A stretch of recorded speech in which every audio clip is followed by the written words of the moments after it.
Fair warnings, babes. This is an adult podcast made for adult ears. We dive into historical events that might make some of y'all blush or feel a bit uncomfortable over. So if you are not an adult or an adult who prefers to steer clear of topics that might be a little bit more on the naughty side, now might be the time to click away. For the rest of you darling souls, hello and welcome. Ready to pay for it? Me too. But before we dive in, if you love your history with a spicy twist, make sure to subscribe, leave a review, and share this podcast with your favorite troublemakers. It is the best way to keep this show going, and trust me, I love keeping you coming back for more. Alright, enough foreplay. Let's head straight into the red light district.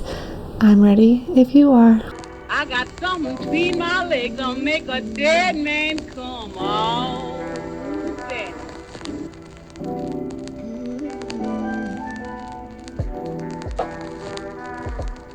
I got something between my legs that'll make a dead man come out.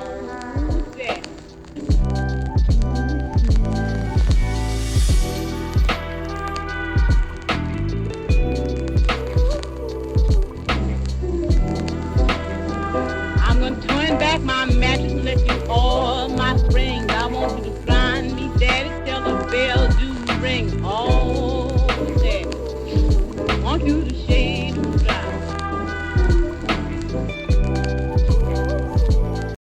Hello, my name is Summer, and this is Paying For It. Thank you for being here for episode 49. Hello, my history babes. How the hell are you? I'm doing alright.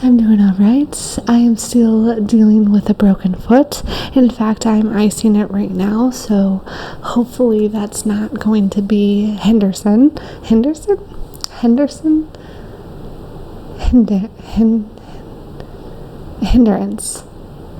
She knows words. Anyways, we are in March, so hello March. I'm excited to be here, and I love the springtime. I love spring and fall, some of my favorite seasons. So yeah, that's where we're at, spring and fall. Well, spring is literally right around the corner, and I cannot wait. It's already starting to warm up here. We had some really crazy windstorms the other day, like got houses blown over and stuff, but other than that, it is starting to be beautiful and sunny outside. In fact, we barbecued today, and I look forward to barbecuing as much as possible. And yeah, besides having a broken foot, I've just been reading a lot. In fact, I've started the next Sarah J. Maas book, or series, and that would be Agatar, A Court of Thorns and Roses. So I finished the first book, and I will be moving on to the next one tomorrow. Anyways, that's pretty much it for me. I hope you guys are doing wonderful, and I hope you guys are excited for our next deep dive, because I sure am. And let's get into it, shall we? I think we shall. The moment the train lurched to a halt, a sharp hiss of steam cut through the clatter of steel on steel, and the heavy scent of coal smoke curled into the crisp morning air. The sisters stepped onto the platform, their polished boots clicking against the worn wooden planks. Chicago in 1899 was a city that hit you in the face before you even had time to take a breath. The wind, ever merciless, carried the mingled odors of roasting meat, horse dung, acid bite of the stockyards. A cacophony of noises filled the air. newsboys shouting the day's headlines, the metallic clang of streetcars, and the distant hum of industrial churning on the river. Men in wool coats with cigarettes dangling from their lips hurried past, their shoulders hunched against the cold. Women, some draped in furs, others in threadbare shawls, bustled along with baskets or clung to the arms of their men. The city's pulse was relentless, beating to the rhythm of ambition, desperation, and sin. Beyond the station, the smoky haze of 1,000 chimneys darkened the sky, and the streets of the Lover district beckoned a promise of fortune, power, and danger, all waiting to be seized by those bold enough to take it. Oh, and the sisters, they weren't just ready. They were hungry. As they stepped off that train, skirts swaying with purpose, eyes sharp as a gambler's cut, they weren't just two women looking for an opportunity. They were a storm rolling into town, ready to swallow Chicago whole. The city didn't know it yet, but its nights were about to burn a little bit brighter.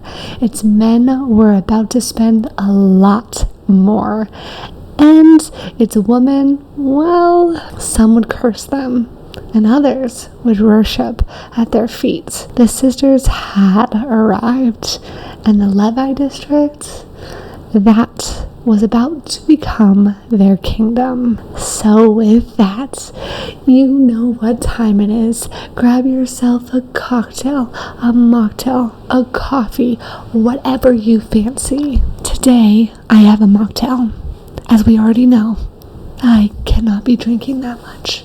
So, I have a fun one. I have a fun one, and I'm excited to share it with you. Wait, have I already shared this with you? I think I have. Is this the same thing I drank last time?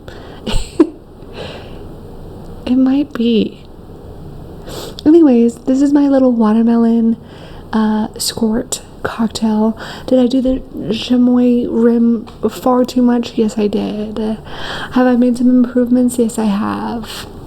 I've added chamois to the cup with some lime.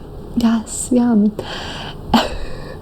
I cannot remember if this was what I was drinking last time. If it was, they're delicious, what can I say? Anyways, whatever you have, I hope you are enjoying it. I hope you sit back and you relax and you get ready to immerse yourself into the sisters' lives. And with that, cheers, cheers, cheers, cheers, cheers. And let me introduce you to the Everleigh Sisters. Born into Southern gentility, at least that's how the story goes, Ada and Minna Sims arrived in the world swathed in fine lace and family prestige. History, however, keeps most of their early years a well-guarded secret. What we do know is that they were likely born in Virginia, Ada first in 1864, with Minna following in 1866. They were two of 7 children born to George Warren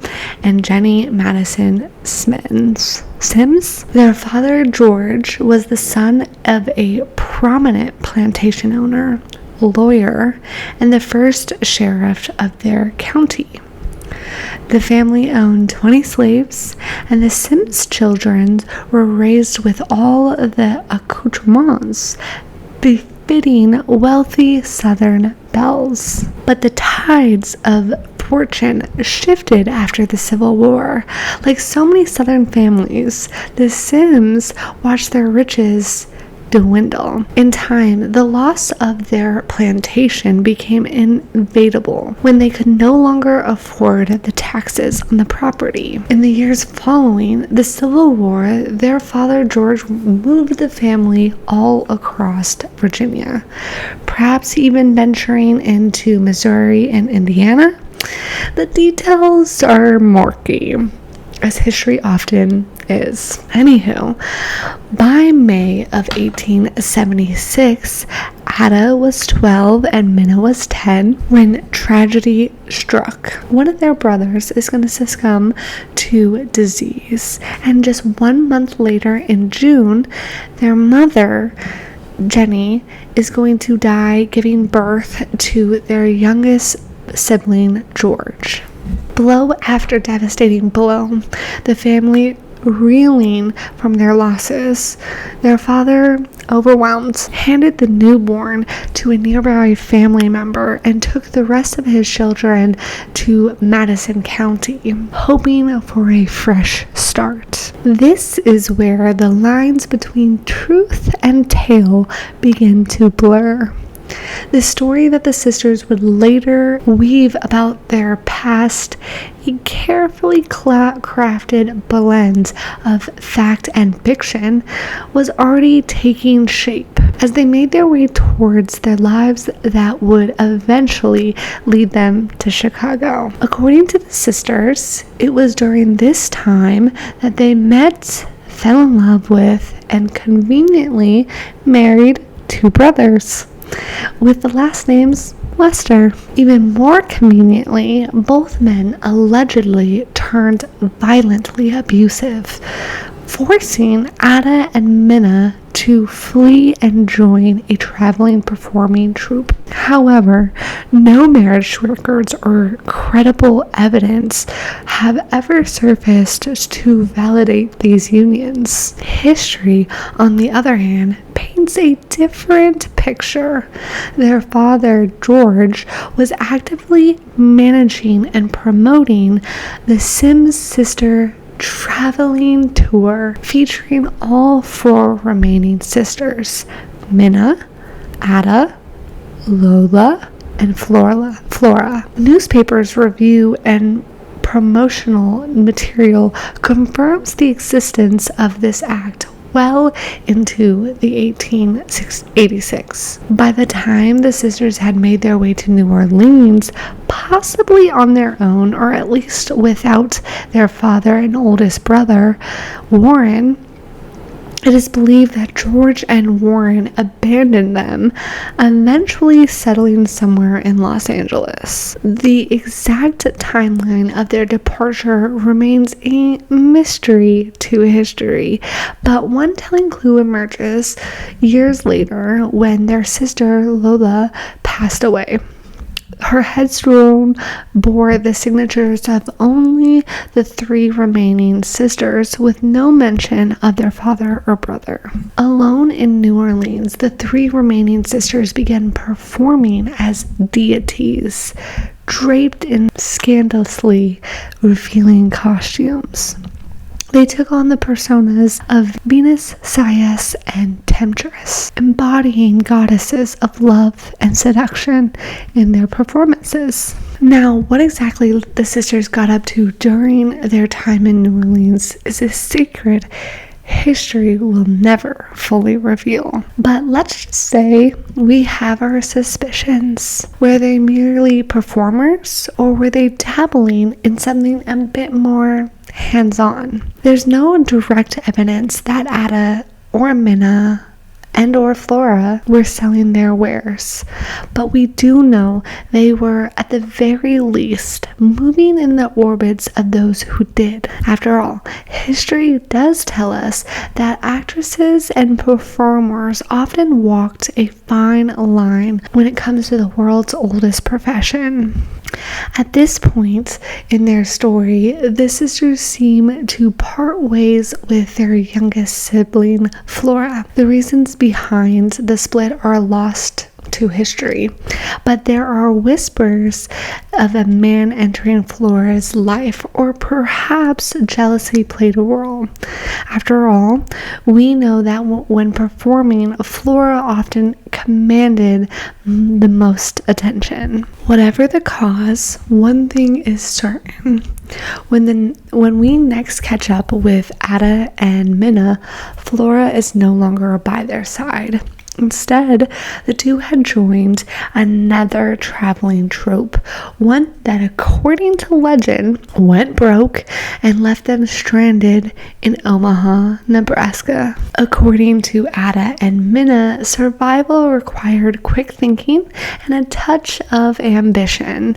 To keep themselves afloat, they claimed to have purchased and renovated a rundown parlor house in a particularly shady part of Omaha. Business was steady, not great, but enough to get by. Then, in 1898, luck struck at just the right moment. Rumors swirled about a grand exposition coming to Omaha.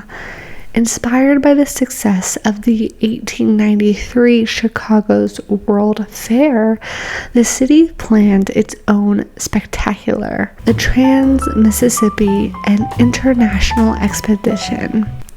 Spanning 184 acres along the northern edges of Omaha near the Missouri River, the event was set to run from June 1st to October 31st, 1898.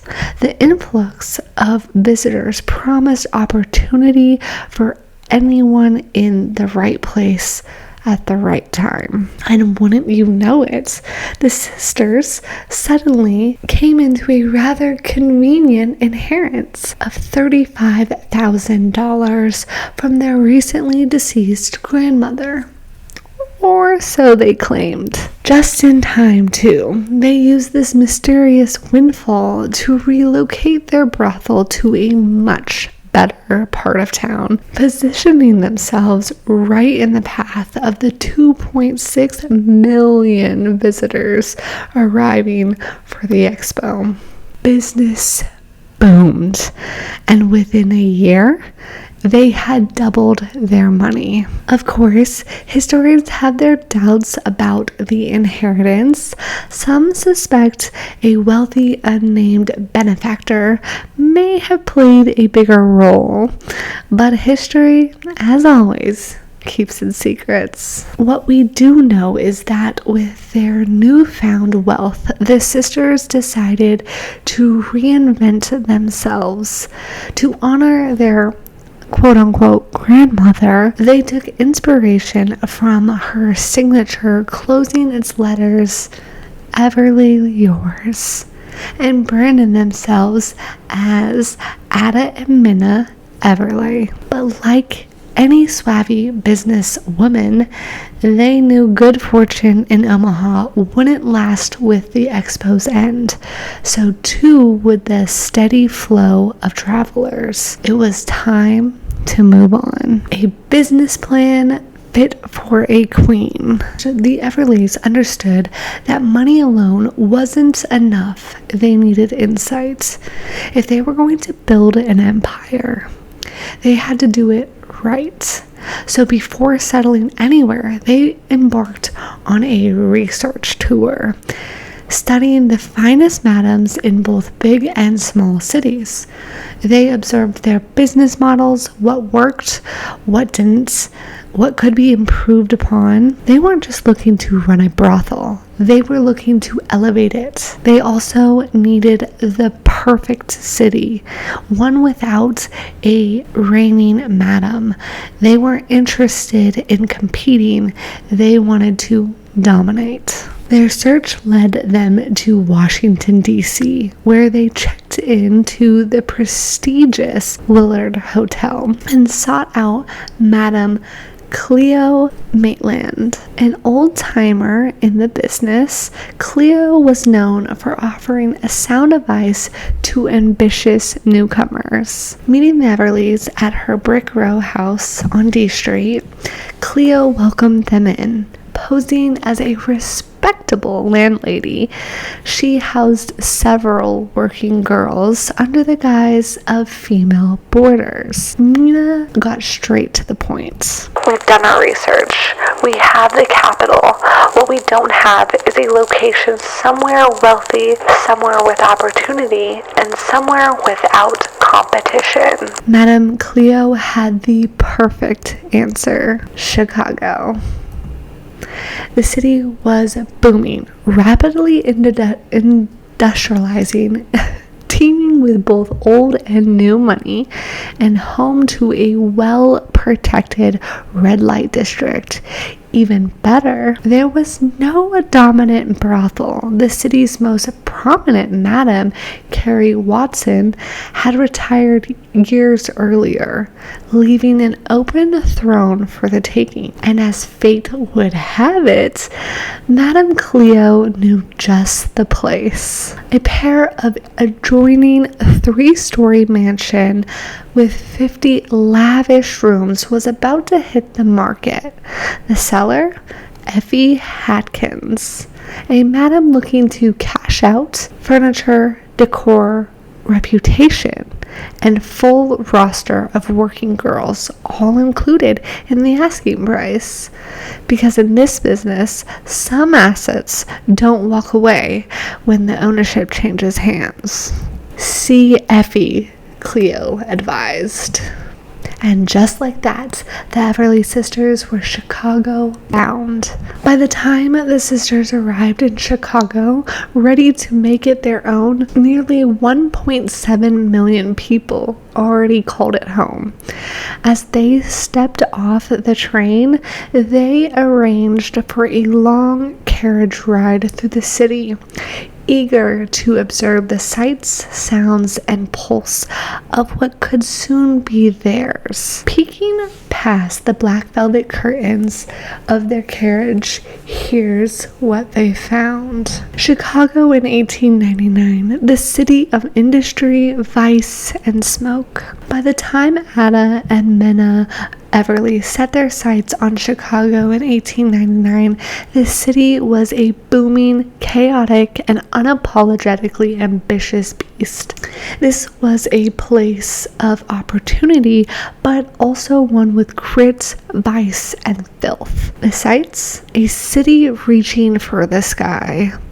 Chicago was growing upward and outward at the staggering pace. The city had already pioneered the skyscrapers just over a decade earlier, and by 1899, buildings 10 stories or taller were becoming more common. Elevated train tracks, the L system, established in 1892, snaked through the city, their metal skeleton looming over the streets, packed with horses, carriages, pedestrians, and the occasional automobile. The streets themselves, muddy, uneven, and pretty filthy. Sidewalks were often wood planked, especially in working class neighborhoods, and they reeked of decay when it rained. Chicago's famous stockyards, the Union Stockyards, slaughtered thousands of animals a day, and animal blood, entrails, and waste often made their way into the streets and waterways. Lake Michigan shimmered to the east, but it was deceptive. Thanks to the industrial runoff and raw sewage, the lake shoreline was often polluted and foul-smelling. Meanwhile, the Chicago River was so thick with waste from slaughterhouses and factories that it was nicknamed Bubbly Creek because decomposing animal fat literally bubbled on the surface. The smells? A city of smoke and stench. Chicago stank. Depending on where you stood, you might inhale the choking coral smoke belching from thousands of factory smokehouse stacks, blackening the sky and coating buildings in soot. The overpowering stench of manure from thousands of horses clogging the streets. Chicago had at least 50,000 working horses by 1899, each producing 20 to 30 pounds of waste daily. And guess where most of it ended up? Yeah. The rancid odors of rotting meat, blood, and offal wafting from the Union Stockyards. The stench of unwashed bodies in the poorer districts where bathing was a rare luxury. On a particularly bad summer day, a strong wind from the west could carry a cocktail of sweat, sewage, smoke, and slaughterhouse runoff straight into the heart of downtown. The people, hustlers, immigrants, and millionaires. Chicago in 1899 was teeming with life. The city had swelled to nearly 1.7 million people, making it the 5th largest city in the world. It was a city of extreme opulence and squalor, law and lawlessness, ambition and desperation. The wealthy elite, steel barons, meat-packing magnates, and real estate tycoons lived in mansions along Prairie Avenue or in the Gold Coast, attending lavish balls and social clubs.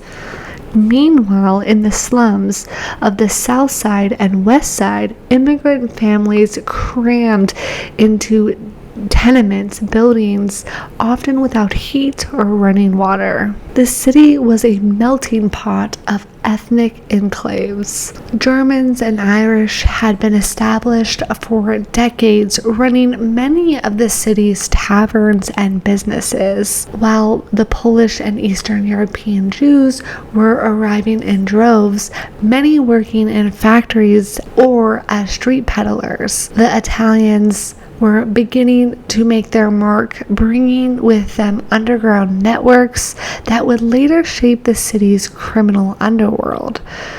And the Chinese immigrants, though smaller in number, had carved out a Chinatown district filled with opium dens and gambling parlors. And then there were the workers, the factory hands, stockyard butchers, prostitutes, gamblers, and grifters who made Chicago tick.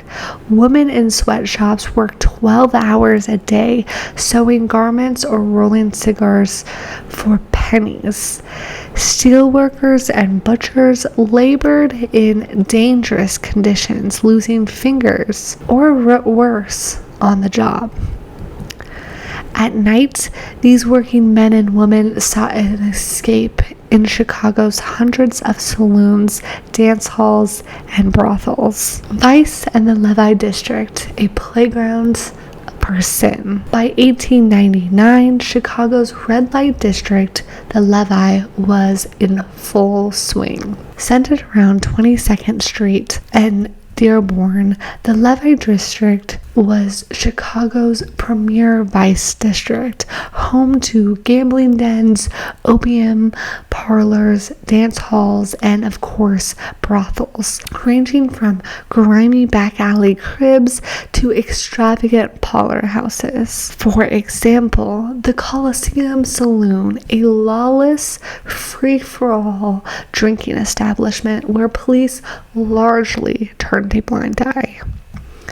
By 1899, the Chicago Police Department was deeply corrupt, with an entire precinct paid off by the madams, pimps, and gambling bosses. Many officers took bribes or protection fees to ensure that the vice business stayed open. The sounds of Chicago, a city that never slept. From dawn till dusk, the city was deafening. The clang of factory machines, the screech of elevated trains, the shouts of street vendors hawking products, newspapers, and trinkets.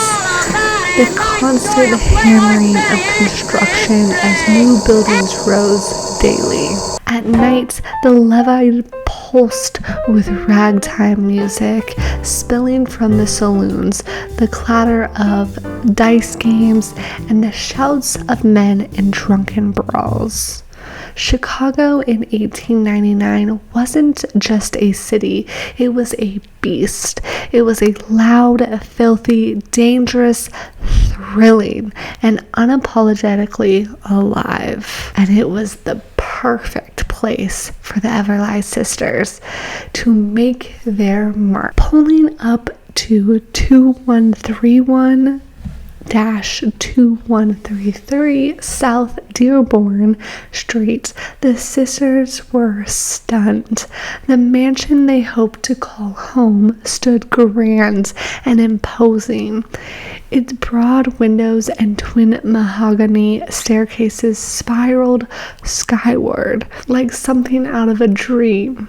It needed a facelift, yes, but the Everleigh Sisters had never been the type to settle.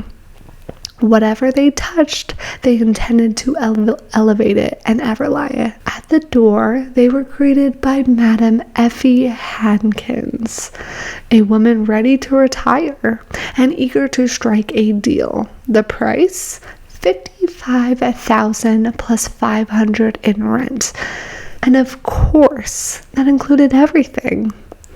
The furniture, the reputation, and the girls from the FI, whom Effie promptly summoned downstairs for a parade in front of their prospective new and of course, a deal was struck. $20,000 up front from the Everleigh Sisters, the remaining $35,000 to be paid within 6 months, plus rent. The Everleigh Sisters now had their mansion, but before it could become the most exclusive brothel in Chicago, there was a lot of work to do. Step 1, fire every single one of Effie's girls. They had a vision, a plan, and a clientele in mind, and the woman currently working there simply didn't fit it. With that, the Everleigh's transformation began. The sisters had spent at least a year on a research tour, studying the trade in every city they visited, and they returned with a revolutionary business model. They didn't just want to renovate the mansion, they wanted to reinvent the game. Unlike most madams, the Everleighs saw their employees as investments, not expendable. Their courtesans would be treated like ladies, well fed with nutritional daily meals, educated to stimulate the minds of the wealthy clientele they planned to attract, and provided with expert medical care. And of course, they would be well paid. Most women in Chicago had limited options working as Stephangraphers, seamstress, department store clerks, or domestics, all for very meager wages. Even in the Vice District, women would make better living than in a quote-unquote respectable job. But the Everleigh Sisters, they intended to double the going rate, ensuring their women earned more than most men. More than just good business, this was an elevation of the profession itself, a deliberate challenge to the stigma surrounding it. Their philosophy was simple. A woman cannot lose her social standing if she stands level with those poised to judge her. With that, the Everleigh Club was poised to become the most exclusive and sought-after establishment in Chicago. The Everleigh Sisters vowed never to deal with pimps, desperate parents, selling off children, panders, or white slavers. To work for them, women had to prove that she was at least 18 years of age, understood exactly what the job entitled, and most importantly, knew that she was free to leave at any time for any reason without penalty. For the first few nights, the sisters simply observed their new surroundings, and what they saw only confirmed that they were exactly where they needed to be. Their mansion stood right next door to the California, one of the roughest resort brothels in the district, operated by the 300-pound bruiser named Blubber Bob Gray. and his wife, the California offered 30 girls, all clad in high button shoes and sheer cashmere that barely skimmed their bottoms. Most nights, they appeared naked in the windows or doorways, gyrating and gesturing between their legs. "Take a baby, boys," the madam hollered at passerbyers. "Don't get glued to your seats." The going rate? Just $1.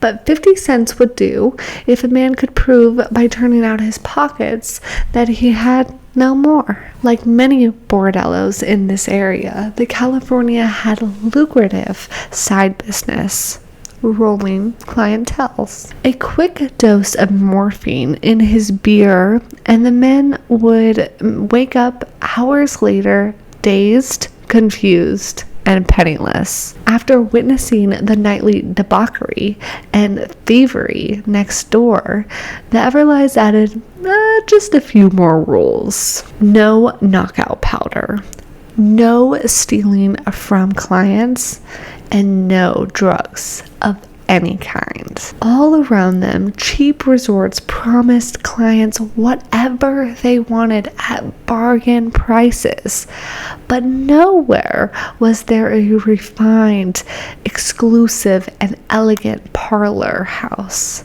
The Everleighs had found their niche. They would be the first to use what Minna called the inverse formula for success. The harder it is to gain entry, the more people want it.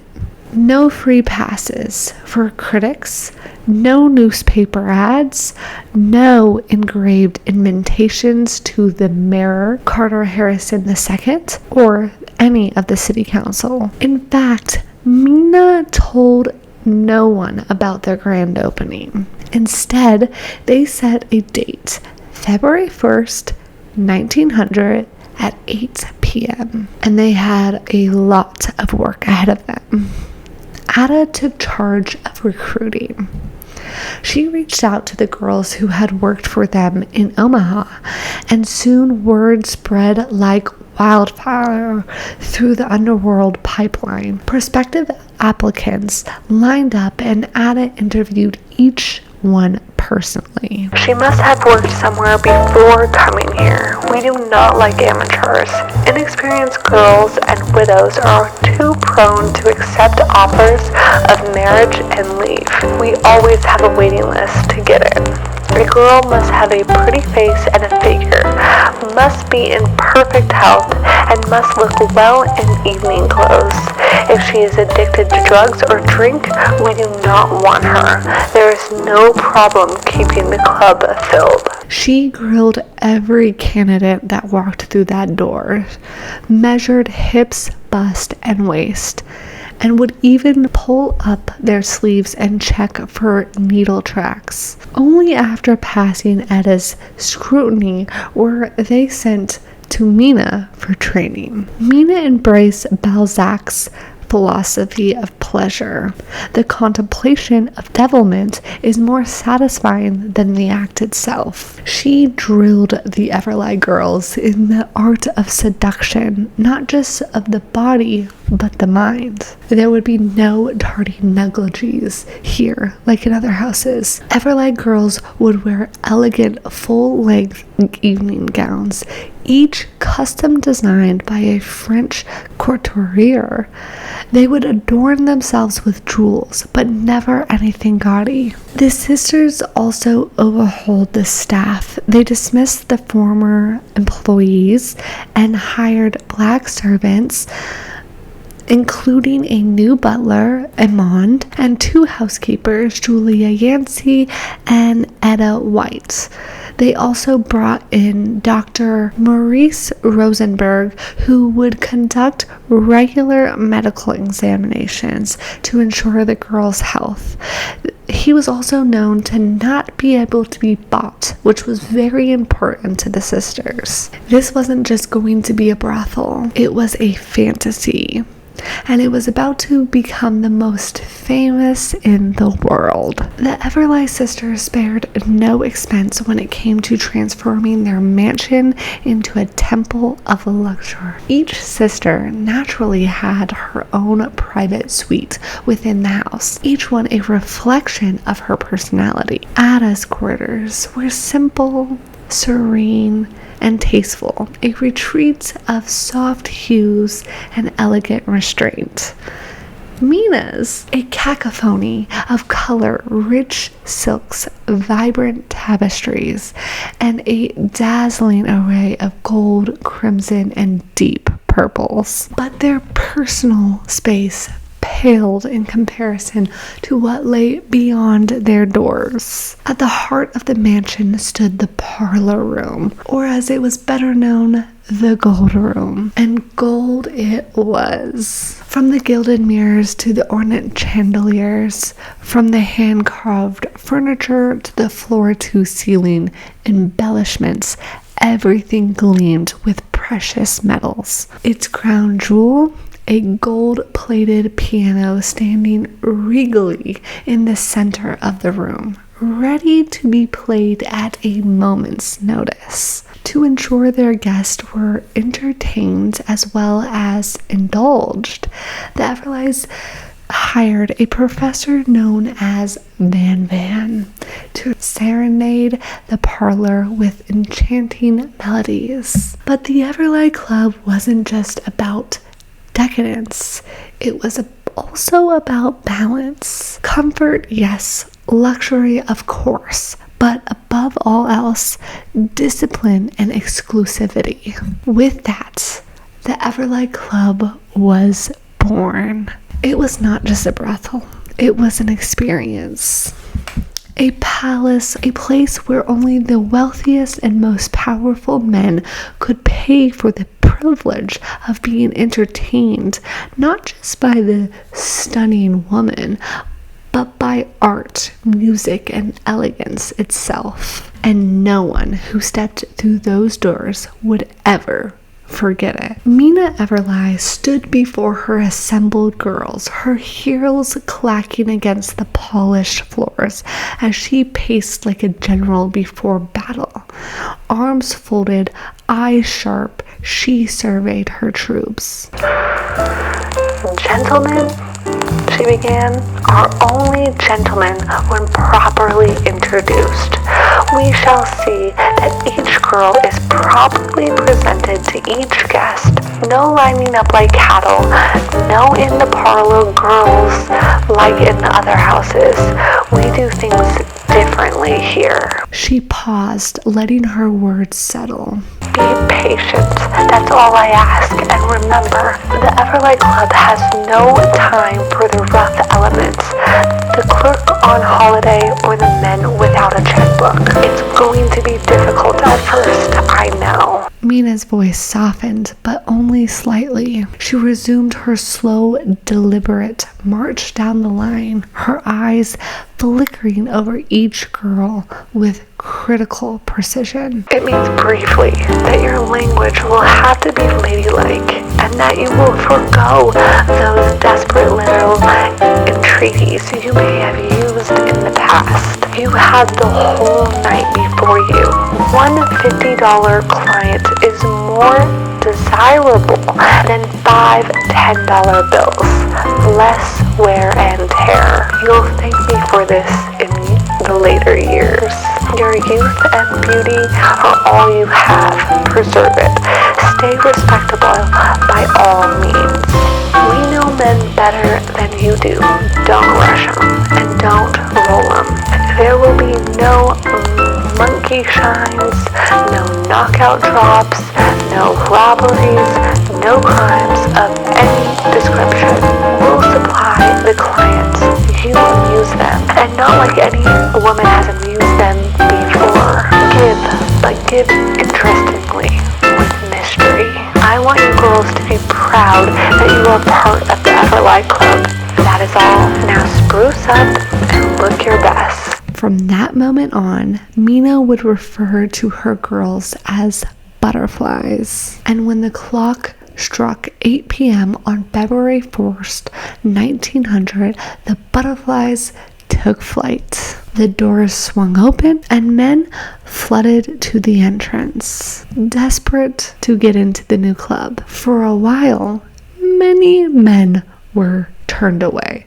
The Everleighs had set the entry fee at a staggering $50, a fortune for some. But then a knock sounded at the door.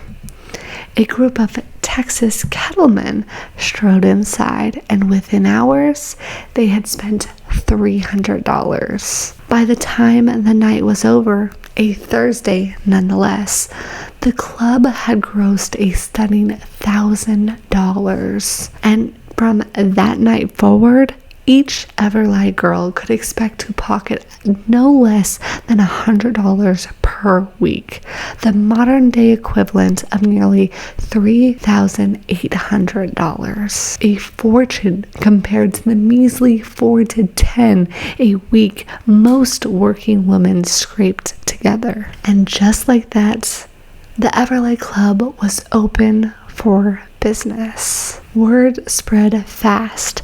Soon the city's elite had a new phrase, a widespread promise, a boast, a badge of honor among those who could afford it. I'm getting Everleigh tonight.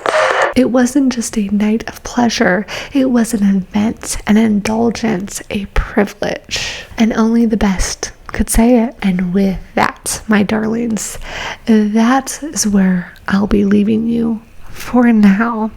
But don't you worry, we are far from the end of the Everleigh Sisters story.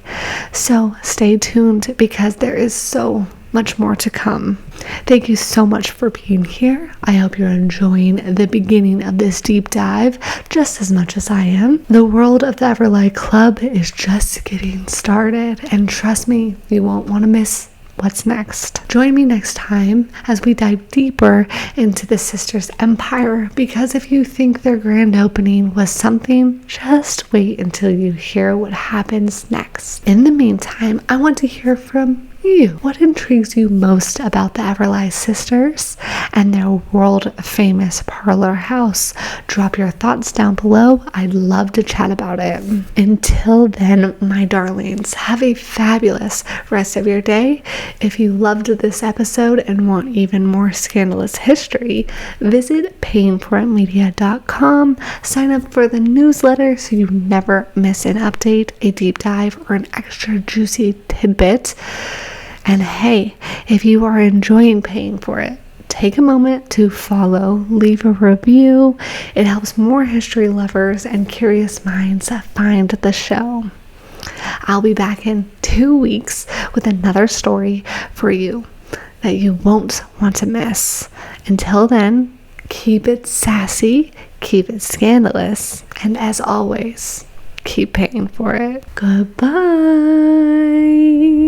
I got something between my legs that'll make a dead man come. Oh, that.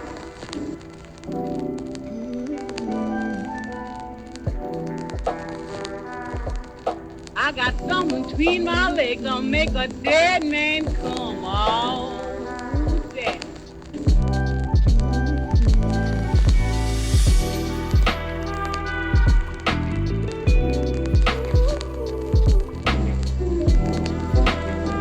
I'm gonna turn back my mattress and let you all my springs. I want you to find me, daddy, till the bell do ring.